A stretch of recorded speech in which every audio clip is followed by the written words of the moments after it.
ఆడవాళ్ళకి పొట్ట చుట్టూ కొవ్వు రావడానికి ముఖ్య కారణం ఏంటో తెలుసా? ఆడవాళ్ళకి పొట్ట చుట్టూ కొవ్వు రావడానికి ఒక్క కారణం కాదు, 5 ప్రధానమైనటువంటి కారణాలు కనిపిస్తున్నాయి. ఒకటి, హార్మోన్ల అసమతుల్యత, hormonal imbalance. Estrogen, insulin, cortisol imbalance వల్ల ఫ్యాట్ ఎక్కువగా లోవర్ బెల్లీలోనే నిల్వ ఉంటుంది. ఇక రెండవది, స్ట్రెస్ ఎక్కువగా ఉండడం. స్ట్రెస్ పెరిగితే కార్టిసాల్ హార్మోన్ పెరుగుతుంది, ఇది నేరుగా పొట్ట కొవ్వుని పెంచుతుంది. ఇక మూడోది, స్లీప్ సరిగా లేకపోవడం.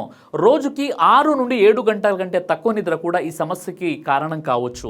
ఇక నాలుగోది, షుగర్ మరియు ప్రాసెస్డ్ ఫుడ్, స్వీట్ మరియు డ్రింక్స్, బేకరీ ఐటమ్స్, మైదా, వీటి వల్ల కూడా పొట్ట చుట్టూ కొవ్వు ఏర్పడుతుంది. ఇక ఐదవది, డెలివరీ తర్వాత కేర్ లేకపోవడం వల్ల పొట్ట చుట్టూ కొవ్వు సెట్ అవుతుంది. దీనికి సింపుల్ సొల్యూషన్ ఏంటంటే, రోజుకి ఇవి 3 చేస్తే చాలు.